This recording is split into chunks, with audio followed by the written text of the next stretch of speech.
नमस्कार। ठाकरे गुट के नेता संजय राउत ने आज एक गंभीर आरोप लगाया है। शिंदे गुट को धनुष बाण चिन्ह और पार्टी का नाम देने के लिए 2000 करोड़ का सौदा हुआ है। पिछले 6 महीनों में न्याय खरीदने के लिए यह बड़ा सौदा किया गया है। यह न्याय नहीं है, यह सौदा है। संजय राउत ने गंभीर आरोप लगाते हुए कहा है कि इससे अन्याय हुआ है। यह बहुत बड़ी बात संजय राउत कह रहे हैं। और आगे संजय राउत ने क्या कहा जरा सुनिए। उन्होंने कहा कि 100% सच है, जल्दी कई बातों का खुलासा होगा। देश के इतिहास में ऐसा कभी नहीं हुआ। ये दोस्तों जो बात कह रहे हैं, बहुत सारी चीजें नहीं हुई हैं जो संजय राउत और ठाकरे गुट की सत्ता में हुआ है। यह गिनाने की जरूरत नहीं है हमें, लेकिन जिस तरीके से संजय राउत आरोप लगा रहे हैं उनके पास कोई सबूत नहीं है, बिल्कुल नहीं है सबूत। आपकी ज्यादा मुंह फाड़ने की कला ने पहले सत्ता गवाई, फिर निशान और इज्जत सब चली गई। अनर्गल आरोप लगाने से कोई लाभ नहीं होता। आपने सत्ता प्राप्त करने के श्री बाला साहब ठाकरे जी के सिद्धांतों और मूल्यों से समझौता किया है, जिस कारण सब आपको छोड़ गए। कम से कम अब तो अपना मुंह बंद रखो। नेताजी जरा संभल करके बात करें आप। नेता जब जनता के बीच अपनी विश्वसनीयता खो दे तो वह कहीं ना रहता है, वो कहीं का नहीं रहता। पूरी पार्टी को मटिया मेट करने के बाद भी नौटी साहब आपका मन नहीं भरा। अब आपके पास खोने के लिए बचा क्या है? न सरकार, न पार्टी, न सिंबल। रस्सी जल गई पर बल नहीं गया। संजय राउत ने यह गंभीर आरोप चुनाव आयोग और मुख्यमंत्री एकनाथ शिंदे जी पे लगाया है। प्रतीक और नाम पाने के लिए 2000 करोड़ का लेन देन किया गया है। सबूत जल्द आएंगे। मुझे यकीन है कि यह एक सौदा हुआ है। यह आरोप लगा रहे हैं संजय राउत। संजय राउत ने कहा कि जो पार्टी पार्षदों और शाखा प्रमुखों को खरीदने के लिए 50 लाख रुपए, विधायक खरीदने के लिए 50 करोड़ रुपए और सांसद खरीदने के लिए 100 करोड़ रुपए दे रही है, वह हिसाब नहीं लगा पाएगी कि उसने शिवसेना शिव नाम हासिल करने के लिए कितना बड़ा सौदा किया होगा।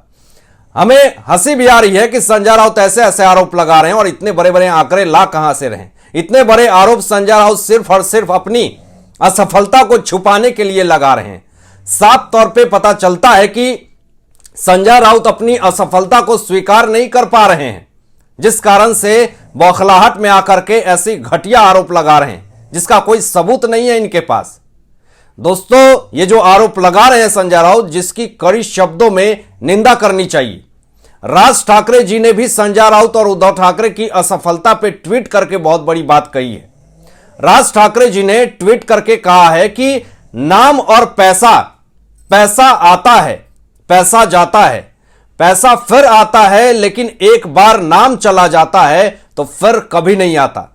यह नहीं आ सकता है, काला बाजार में भी उपलब्ध नहीं है।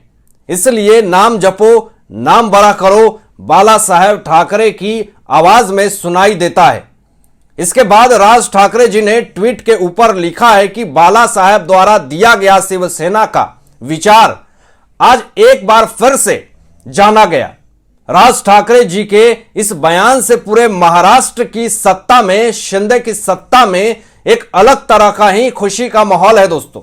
लेकिन इस बयान से उद्धव ठाकरे खेमे में हरकंप है, मायूसी है, सनसनी है।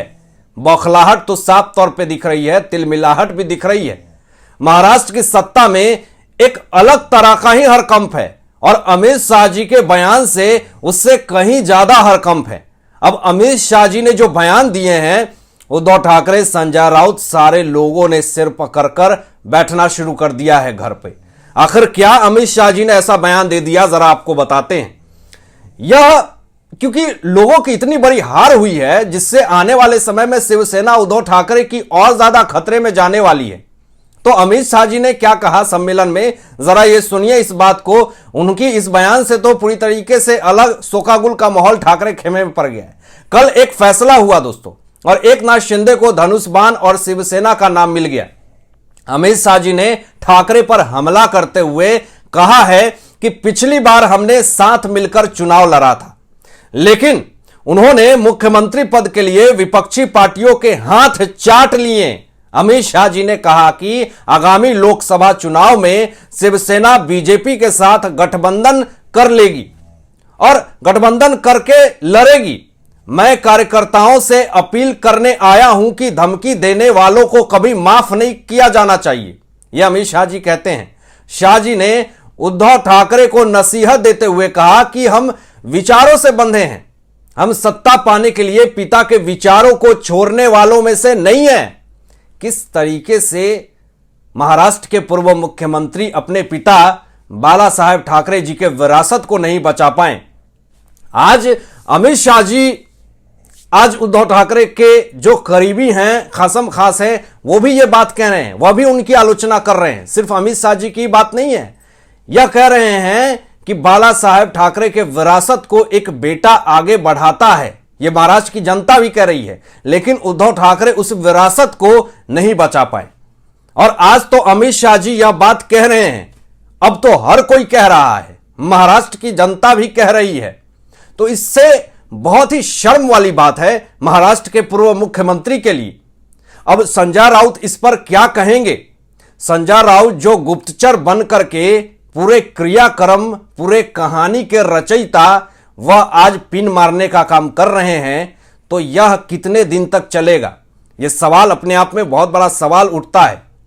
संजय राउत चुनाव आयोग के फैसले के बाद उद्धव ठाकरे को झटका पे झटका लग रहा है। सारे लोग छोड़ करके जा रहे हैं। आने वाले समय में ठाकरे समुदाय और भी ज्यादा टूटती हुई चली जाएगी।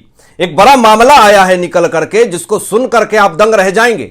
चुनाव आयोग के फैसले के पहले और बाद में भी शिंदे गुट की पैठ जो है वो बनती जा रही है।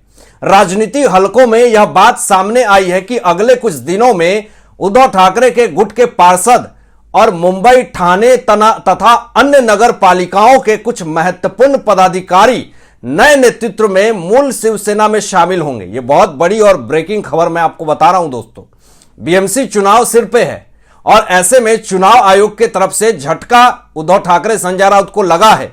बड़ी बोली बोल रहे थे, लेकिन जो झटका लगा है उस आधार पे चुनाव आने वाले हैं 2024 की, उसमें भी बड़ी हार दिख रही है।